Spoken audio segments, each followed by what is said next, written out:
Hey guys, I just wanted to jump on really quick with this message for you guys. I've been processing this for a few days now, and I'm like, I need to share this with my family. I need to get on here. Excuse my appearance. I am cooking, I am cleaning, I am just getting everything ready for the week. And so this is what you're going to get.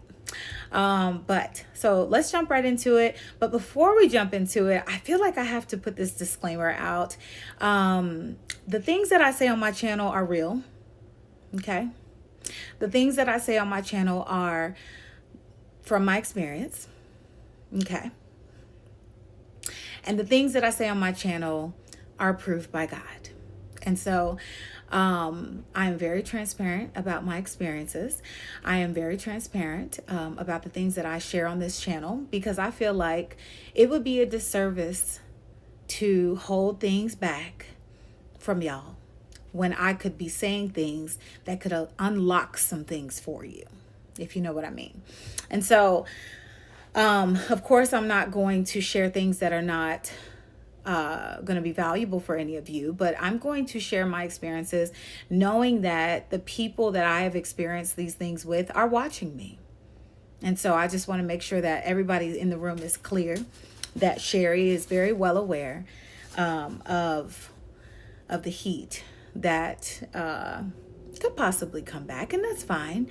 I think I'm just at an age, guys, where I don't really care about what people think about me, and I don't really care about how people feel when it comes to my experiences with them. You know, I feel like the devil, the enemy, wants to shut our mouths, and the enemy wants us to stay silent on things that really we should be talking about. And so that's what we're going to do today. So just kind of buckle up, because I'm at a place right now where y'all need to know. So here we go. In the words of Cat Williams, if you wanted me to speak more highly of you, then you should have treated me better. You don't get to narrate my story of my experiences with you. So I think Cat Williams is really saying that, you know, nobody really gets to control the testimony that God gave you. And if they really wanted to be honored in your story, if they really wanted to be honored in it, then they should have sown honor, right, into you.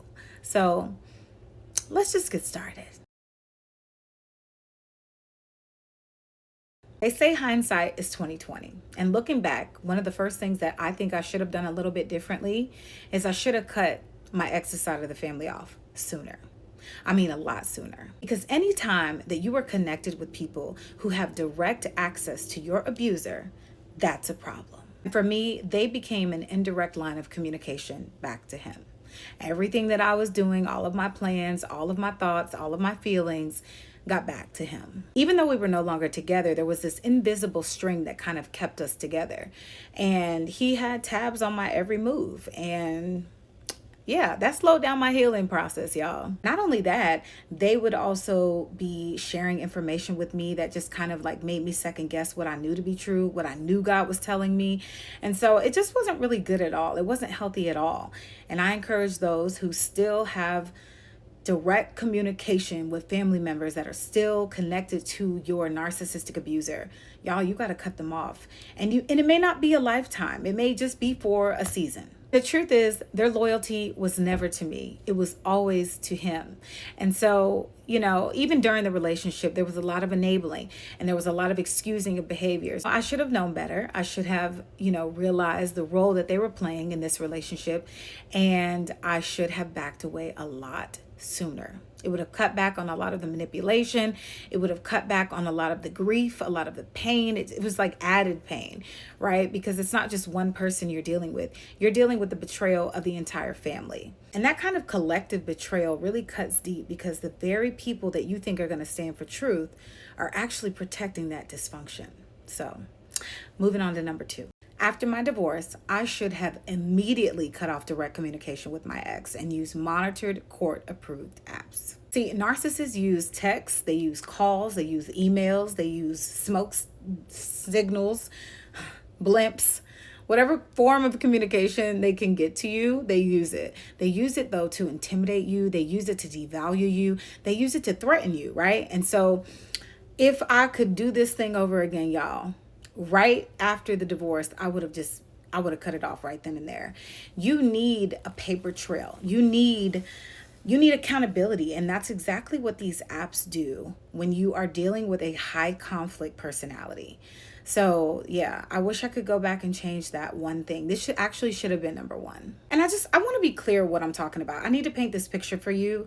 Sometimes we can just say things and like really, which is why like in my last video, I showed you what narcissistic rage sounded like, because sometimes I think you need to know, like you need to actually like step into that and like feel that and hear that.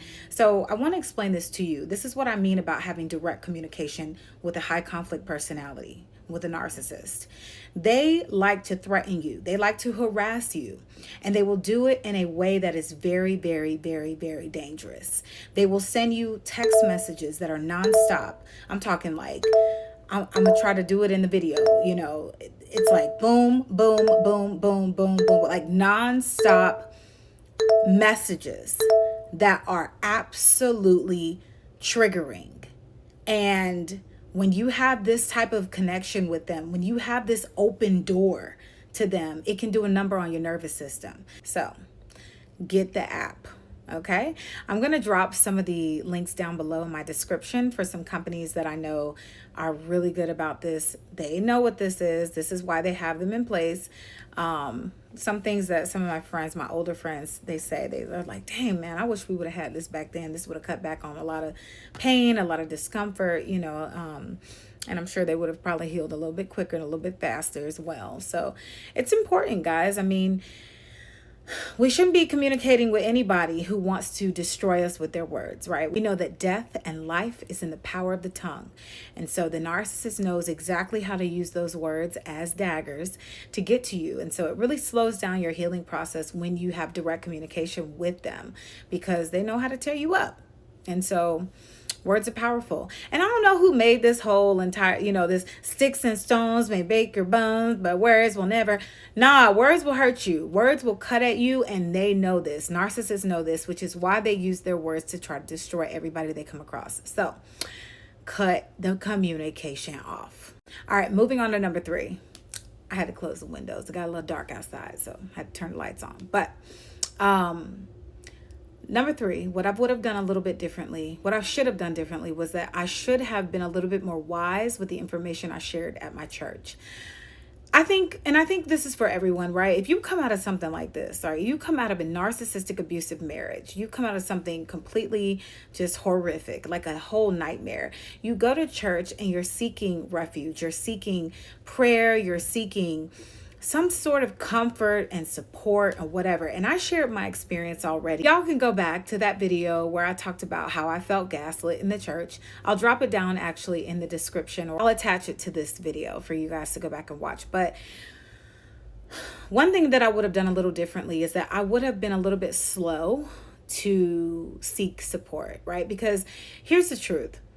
Not everybody knows what this is.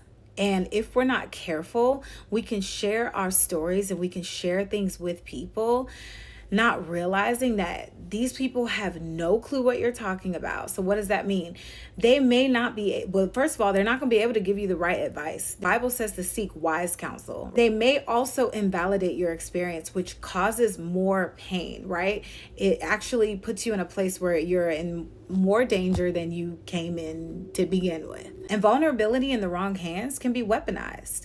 I mean, even though I knew what I was talking about, I knew how to articulate and explain what I was going through, these people had no clue. So they kind of painted me as the problem instead of the one that actually needed help. And so, you know, but all is forgiven, right? I'm way past that. But I'm just sharing this with you. Like, it's important to know that you can't just go into a church and assume that people are going to understand your abusive story. You know, not everybody is equipped to understand narcissistic abuse. Not everybody is going to have the tools to help you navigate this thing. Not everybody is called to this ministry, right? To help people come from darkness to light. You know, this is healing, this is deliverance, right? And so not many churches have a deliverance ministry. They just don't. It's the truth. And so that's something that I kind of wish, like, man, I would have slowed down a little bit on. But again, I am not beating myself up. I am not upset about the people that were not equipped to help me. All is well, all is good. I just would have done it a little differently. All right, moving on to number 4. I would have not dated so soon. Y'all, I dated after my divorce. I was like, yo, I'm good. I felt like I had done a lot of the healing in my marriage, believe it or not. I'm going to say this. Most of us that are in these toxic relationships, we're really grieving while we're in it. We're grieving whether it's the last 4 years, the last year, the last 10 years, whatever the situation is. Most of us recognize what we're in and we're like, man, like the grieving starts at the end. It just does. So once you get to the point where you're actually separated and you are like, ain't no going back, you're kind of like halfway through your grieving process already in most cases. So I felt like I was healed, right? I felt like there was maybe it was really a short time. It was like 6 months later or something weird like that. Maybe even it was weird, right? I was like, yo, like I'm ready to go. I wasn't ready to go, y'all. I wasn't ready to go. I should have allowed the Lord to do his work. I ain't allow him to do all the work. I think I allowed him to do like this much of the work, but I thought I was good. But the flesh was weak, okay? I thought I was good, but I wasn't. My heart was still broken in many pieces. And what I was really doing was avoiding a lot of things. I was avoiding the healing in areas that needed to be healed. And I did not allow God to do the full transformation in my heart before jumping into another relationship. So here's 2 things that I learned about this. I realized that healing from narcissistic abuse, especially if you've been in a relationship for over a decade, it doesn't take weeks. It doesn't take months. It takes years. Okay? It takes years to heal from this. I know you don't want to hear this, but the truth and the reality of this is that it takes years to heal from this. Honey, your nervous system is not regulated. It's not. And it's going to take a while you were programmed this way for so long. It's going to take a while for God to transform you. Romans chapter 12, verse 2 reminds us to not be conformed by the patterns of this world, but be transformed by the renewing of our mind. When God renews our mind, our behavior begins to shift. And when our behavior begins to shift, we no longer live beneath our calling. We actually start walking in kingdom alignment, which gives us kingdom results. Third way all day, baby. All right, moving on to number 5. What I wish I would have done differently was that I wish I would have released all assets immediately. My ex and I, we pretty much distributed everything after the divorce, except for one thing, and that was our house. And the reason for this was because we have children together. And so I wanted to make sure, and he wanted to make sure that our children had stability, that they were not being uprooted, that they weren't truly affected fully by the divorce. I think, we both were protecting their hearts. But at the end of the day, they felt the effects of this anyway. So whether it's then or whether it's further way down the road, the kids are still going to feel the break. And so I know this is the tough and sensitive topic for a lot of people because, especially when you have children involved, you never want to hurt them even more than they're already hurt, right? Just seeing their parents break up and split up, and it's devastating. So to take them out of a home that they were raised in also creates another level of devastation. So this is not everybody's answer, right? This shouldn't apply to everybody's situation because we're all different. But for me in my house, it would have probably been best for me to go ahead and just sell the house immediately and move on and start over. And what I understood from this is that, assets keep you together. It keeps you tethered financially. It keeps you tethered emotionally. And you never truly feel like done in the divorce, right? Like there's never closure. There's never a true sense of closure that happens when you have assets together with a person that you never want to be with again. So, it's also, like I said, an open door. It's an open door to the enemy. That's what it was for me.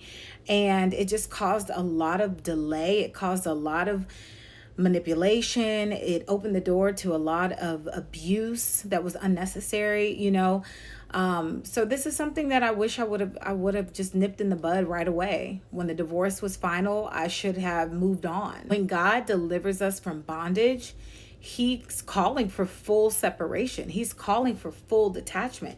He wants to pull you from the hands of the enemy. And in order to do that, you have to close that door. You got to break that off. You got to get out fully. No half step in this thing. And that's what I feel like I did. I mean, I feel like I left the door open a little bit, and that caused a delay in my healing. That caused a lot of unnecessary warfare that really just didn't need to happen. It's the truth. We have to take accountability for our part, y'all. Everything is not the narcissist's fault. Like, we have to look at the things that we have done in the relationship. We have to look at the things that we have done to slow down the progression of our healing, right? And when we're just narcissist focused, we're missing the healing and the blessing of accountability, right? That we can take, and ownership that we can take on the things that we did wrong in the relationship. So y'all, houses, car notes, joint bank accounts, all of that got to be cut off. And you can do that with kids. It's possible. When God calls you out of Egypt, do not bring Egypt with you. When God tells you to go to a place that I will show you, do not bring Lot with you. It's simple as that. It is not okay to bring baggage with you. It is not okay to bring old relationships into the new season that God has for you. We have to release the assets. So today we talked about 5 things that I wish I would have done a little bit differently on my journey to healing from narcissistic abuse. And I'll just recap it for you real quick. Number 1, we need to cut the family off sooner. Number 2, set firm communication boundaries. Invest in the apps. Some of the apps are free, but you need court monitored communication apps with your high conflict personality partner. Okay. Co-parenting is almost impossible with a narcissist. And so you need to have some form of accountability. You need to have some form of documentation that's professional, that's secure, and that is being monitored by the courts. Number 3, don't just go up into anybody's church expecting for them to know what you're going through. You need to discern. You need to look around. You need to make sure that the church is equipped to handle what you're going through. You need to make sure that the church has a deliverance ministry. Number 4, don't rush into dating. You're not ready yet. You're not healed yet. You need to take this time to seek the Lord. You need to take this time to learn who you are in Christ. You need to take this time to let God heal your heart. Surrender your life to Jesus and allow him to transform your mind and your heart. Your mind and your heart. Because this takes time after narcissistic abuse. Romans 12:2. And finally, number 5, let go of any type of assets that you have with the narcissist. Get rid of it. It's an open door to the enemy, and you need to break it off now. All right, guys, remember that your story is your testimony, so don't let anybody else narrate it. I want you to drop in the comments below of what spoke to you, what point spoke to you. Do you have any personal stories that you want to share? If you need personal coaching, if you need one-on-one coaching, please feel free to reach out. All of my information is in the description box below. I will see you guys in the next video, and just remember that I love you and Jesus loves you too. Bye, guys.